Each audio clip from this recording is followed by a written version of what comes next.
Hello everyone, welcome back to another amazing Black Ice Zane production. Today Black Ice Zane shall be ranking a good handful of players and slapping them on a tier list. I will be including reasonings and feats for every player for their ranking and position. Hope you enjoy. By the way, this is from what I have witnessed from that player. We shall be going from bottom to top, and a disclaimer: these players are not bad, but they are one tricks and don't deserve a placement in any of the tiers, respectfully. First up we have Fop Doodle, known as the cow slave of the March Break boosting party. Pretty decent at PvP. As a Mega Walls player as a whole, he should not be underestimated or defined as a cow slave, because this player can swing a sword when he needs to. Moving on to Paisu. Paisu is a full-time skeleton player, locked up behind bars in March Break's basement, and is only released from his cage when March Break needs full diamond as golem in a 50-player. Paisu has made many of the top players rage from his A+ bow aim, and when he's serious is not something to be underestimating, but he's never serious, he just builds sky bases.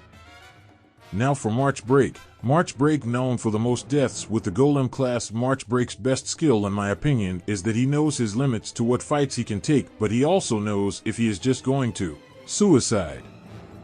A belly, mainly just a phoenix slave. When they are not lagging, they can always keep team at a good health, and if they are on your team you can always trust them to get a decent bond on you.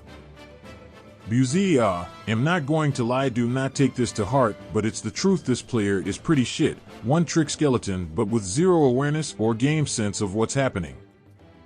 Bija sits in the back line and gets picked 99% of the time, and he will never swing back. He's only useful because of his low ping. He can get 4+ diamonds every game. Teagles, basically a one-trick assassin player. Known for being the only assassin player with Prestige 4 and no legendary, which I must say I don't know if that's impressive that you have gotten over 2,000 class points without going above 13 finals. /final assists, or you are just so do you struggle to click on 14 players in a 100-player game mode. To be honest though, I have no right to speak since I almost got P3 Hunter before leg. Finally, for this tier we have Speducation, also known as W Key Holder. As an overall, this player has very good strengths compared to everyone else in this tier. He can turn the tables of a game with one of his prestigious TNT traps, and this player somewhat has very decent reaction speed, so he sticks to Phoenix or Creeper. I would grade this player AS in terrorism, as his usage of TNT in fights is unmatched.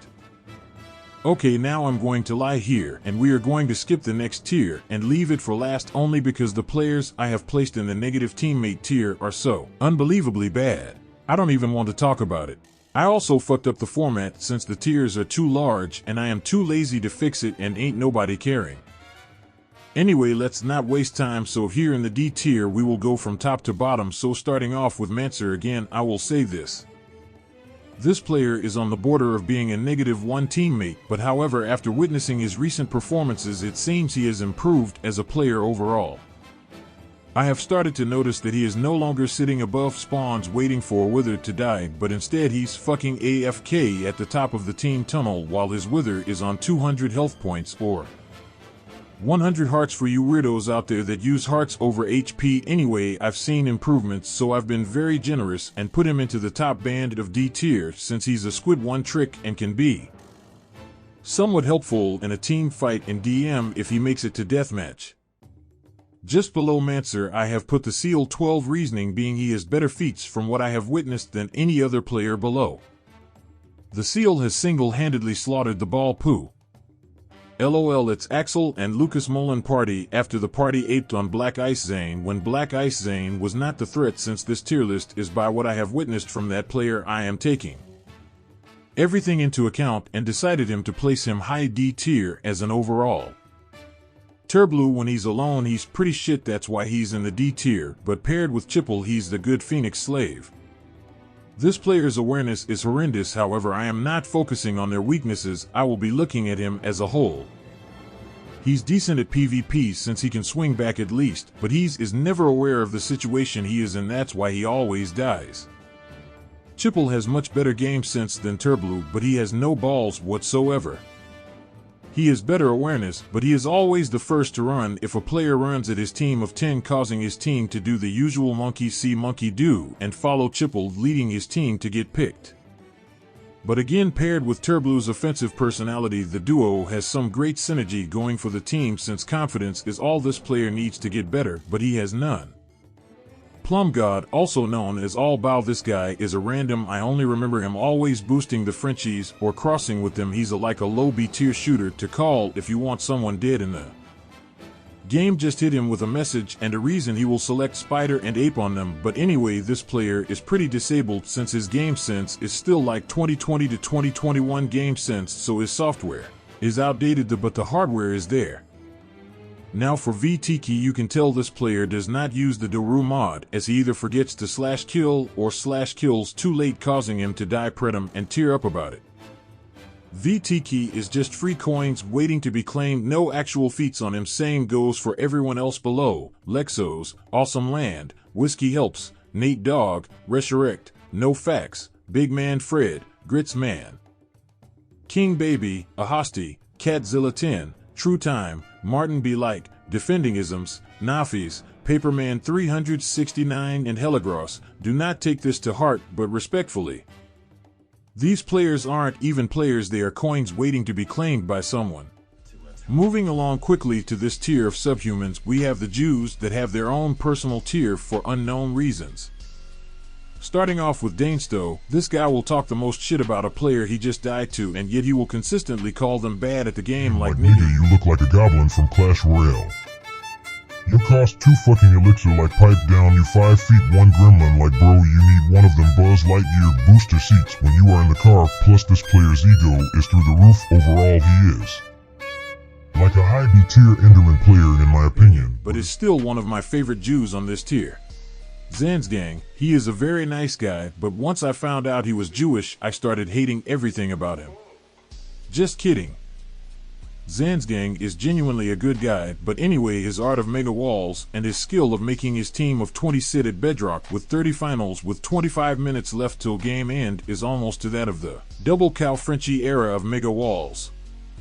Overall, I am going to be honest, this player is pretty shit, since most of the time he needs a new account every other week due to him getting falsely cheating banned.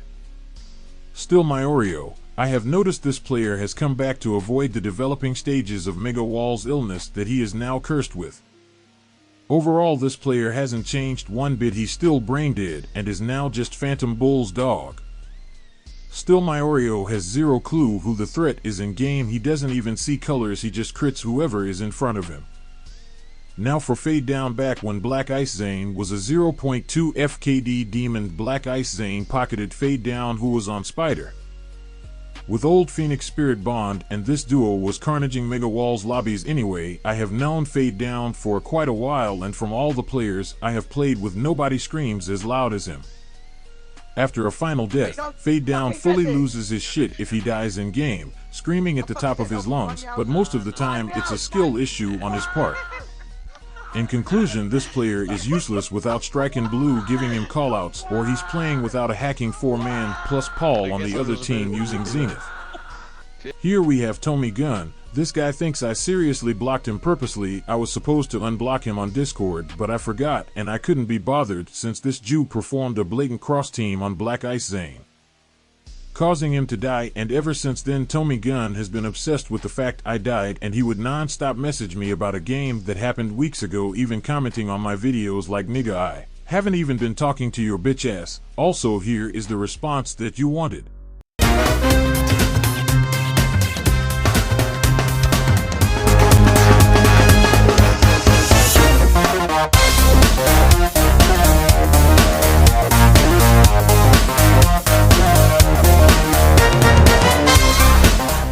Just kidding, Tommy Gunn, plus ain't nobody giving a shit about the rest of these players.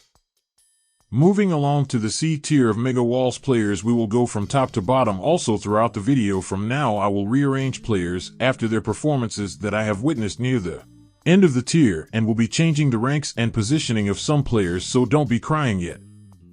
Bambo Legend, put this player on any other class other than Snowman, his game sense will disappear just like his father did. Overall, he's a decent player, especially with Snowman, after all it's his main class, but as an overall player his positioning may change as this guy can only play Snowman. Renegade Fan, personally I don't know which nigga put this baboon this high even in the C rank, and I can confirm you it was not me. I will be rearranging later on, but anyway, this guy will have another account in the game to golden apple mine on and give to his main account. Renegade Fan is hated by most due to his kill-thirsty playstyle and has caused many people to even put bounties on his head. As a whole, this player is shit. He can get a high final kill game, but I rarely ever see him win. Strikin' Blue, also known as Love Stories, he's not a terrible teammate to have on your team, and his game sense is there on most classes, as he has played with some of the higher tier players such as Koff. See, anyway, his best feat going from what I witnessed is the fact he's able to win with idiots such as Grista, Fade Down, and Porky in his party. Just joking, but Fade Down is still an idiot, so an impressive feat. Plus I respect this player's tenacity after being one of the major victims of the New Romantics incident. I am surprised this guy can keep playing after that. Well done, Strikin' Blue. Youth8 fell off very hard. He is very terrible if he isn't paired up with Gnome, or when Gnome dies this guy runs around like a headless chicken. Plus I'm fairly sure this guy does not play with a final kill counter, since he is always begging for someone to paste finals in chat. Arcturus Porky 123. From his recent return, I have seen Porky perform some decent clutches against randoms, but as soon as there's real players in the game, this player doesn't even care anymore. Most of the time, he isn't even trying to win, he will only go for top finals. Overall, this player specializes in mobility classes and has pretty good game sense when he is trying. Gnome, overall he has good game sense, but for an old player like him to not know the mines on most maps is embarrassing. The amount of times I have watched this player take a stroll into a dead end, it's crazy. Gnome without youth is like a furnace without coal. Together they aren't a duo to be underestimating.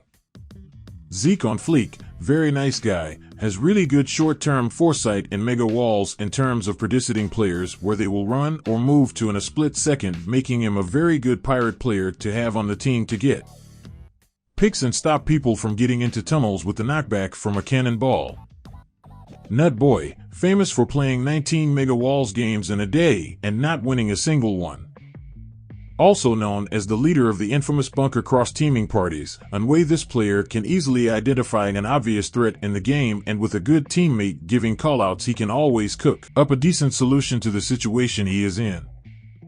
He has terrible foresight and foreshadowing skills, and another thing, most of the time he never keeps watch of what his teammates are doing, which gets him killed. Nuno is, this guy has no game sense, but his overall performance as a pawn on the team, having this guy listen to you or follow you, is an amazing asset to have, since this guy gives zero fucks most of the time and just holds W. Anyway, this player's ranking will change however later on. Enraged Silverback. Silverback, known as the #1 team griefer of Mega Walls, does justice for the game by team griefing new gens with egos and smashing them between two sand blocks, benefiting the team from these retards taking the finals just to die 8 seconds later. Silverback cuts dead weight off the team. Do not argue with my opinion, but if you died because of Silverback team griefing, you were in a shit position to be a victim of his actions. If you /kill very late having full awareness that Enraged_Silverback is on your team, then you're a moron and deserve to die pre-deathmatch. Silverback teaches you newgens to stop setting yourself up for failure and to always be aware of the situation you are in, and you should always not only take enemies into account, but teammates as well. You will never know if you might randomly get blocked off, and Silverback teaches this. Anyway, when this player actually tries, he's not even a terrible player. 2PD man, I don't even know why this player is here, I just know he was one of the victims of the Daru mod crashing, which I found funny. Not much to say about this player. Nick JL, he's improving and learning classes pretty well, but the people in his party always get cheating banned this player alone without a win condition player in the same party /voice call. As him, he becomes clueless of what is happening in the game. Peeps, it is nice to see him play Mega Walls while not full bopping. I think we all know where this player's strengths are, but however, as an overall, his game sense is adapting to the fact he is no longer bopping anymore and cannot 1v2 players. Mr. Alex Daru, love this guy as much as I argue with him or beef him, but as soon as we get on the same team we act like nothing happened and we win. As Holdoru is pretty good and he actually learns from his mistakes very well and makes sure it does not happen again, he would not be number 10 overall wins for no reason. Again, this player's ranking will change. Impact. Personally, I have not seen much of this player in game, but my sources have told me this player matches the same amount of games as Gritzman during spring. Impact will play 16 Mega Walls games, spreading it across 3 accounts. In the morning he's shouting hashtag Sumo switches account. For the afternoon Mega Walls he's now shouting hashtag bench, and finally for the evening shift he is shouting hashtag SN1 while in a 13-man party. From this player's stats you can see he is shit because he plays the same classes as Prime Black Ice Zane on 20 frames per second. Since this tier list is an overall, it's clear that this player has to rely on these top tier classes, which easily suggests that he is not a good player as whole when he is not on these classes.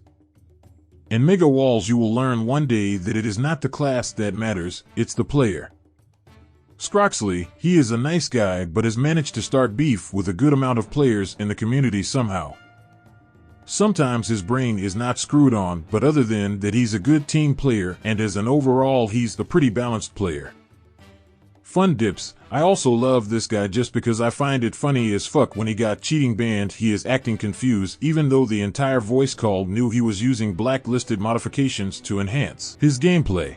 Wait, where's Central? Oh shit! What? Oh, this is bad. What? Oh, this is bad. This player has a habit of dying to TNT. Holy fuck, holy fuck. That's TNT. I need heal. I need chug. I exploded! Comrade Fob, good support player and always ready to clock in for the Mega Wall shift when he is needed to sub in. Overall, this player is a new gen, but when paired with a player who has experience, he is an amazing asset to have. Pool Z aka Chickens, no offense, but this player dog shit. He's just a pet of Alex Doru and Leisho. But as a team player he will non-stop rush Withers as Spider, carrying him as a whole to be in this position. Oh deadly, this player has resorted to play with blatant hackers of the Hypixel network, being a typical Phoenix slave and a final kill counter since none of his party members have a working final kill counter. This player cannot be first Wither dead to have a chance of winning a game. Stano, this player will accuse anyone who left clicks back on him out for cheating. His game sense is appalling, his overall skill set is terrible. I personally have no clue why he is here. I have seen no decent performance by this player. Follow the leader. I missed this guy's YouTube videos. He has come back to playing a bit more now, but is still washed, but I respect the werewolf gameplay. As of right now, Follow the leader is a C tier player. Coradisu, this Spanish bastard thinks he's hot shit. One time I purposely made my team of hackers lose, and he could clearly see the things I was doing to my teammates, so that my friend and the more legit team could win. I'm not even fighting anyone and this bumfuck starts to crit me out, and in no scenario does Werewolf ever beat a Diamond Sword Golem with Riggin 3 and a PHX 25 blocks behind him. So I die. I don't care, but then this selfish, egotistical, homie with an extra chromie looking on decided to shout on me, like nigga, I could have easily just let my team live and actually won the game. Next time be grateful. Lucas Molin. This player is the definition of if I'm going down and taking you down with me. When he starts getting crit out by a 4-man party he will never try to escape, he will take you down with him, making you lose pots, resurrect, or even a teammate. As a whole he's a very nice guy and a good teammate. In Fixco. Back when this Muslim was grinding for Prestige 4 Squid, he was the biggest wildcard to touch Mega Walls. This player gave zero fucks when there was a team of 20 in a tunnel. He would say one word, Bismillah, and just go in every single time. There was no safe tunnel camping with finals within Fixco in the game as Squid. In terms of game sense, however, this player is in the negatives. Hypnosis. Just a new gen who has 25 ping and can swing back. No win condition skills on this player apart from his awareness. O skill. Resorted to a Phoenix slave and is always crossing with some nick on another team and will always claim he isn't on Discord. I'm going to have to split the video into 2 parts as nobody wants to watch a 45-minute video. I do apologize.